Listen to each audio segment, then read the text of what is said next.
नमस्कार प्रणाम आप सबके छोट भाई अजय रंगीला। आप सभी तमाम अजय रंगीला ऑफिशियल चैनल के देखे वाला सभी चाचा बहनी माई भैया लोगों ने पढ़ चुके पहला ही करते ही।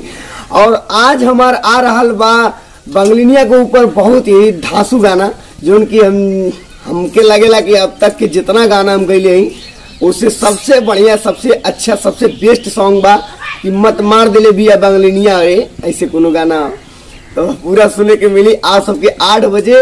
जौन गाना आ रहा बा आज 8 बजे रिलीज हुई कृष्णा फिल्म्स भोजपुरी पे, जो कि आप सबके हम अपने चैनल से कम्युनिटी भी लगाई कि वो जल्दी आप सबके मिले। काहे से वो छोटा चैनल है कृष्णा फिल्म्स पहले चलत रहा है, लेकिन एक वही चैनल के एक और चैनल है भाई कमरे कि कृष्णा फिल्म्स भोजपुरी।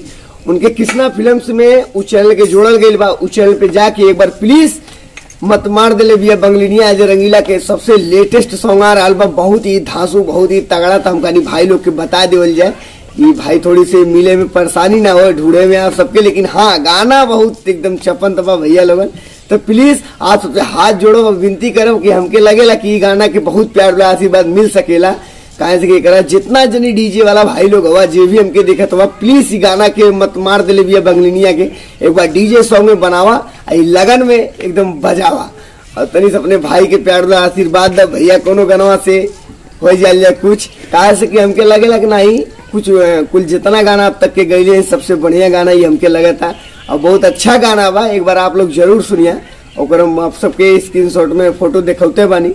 मत मार दिले बिया बंगलिनिया कृष्णा फिल्म्स भोजपुरी से आ रहा बा 8 बजे अभी चढ़ जाई।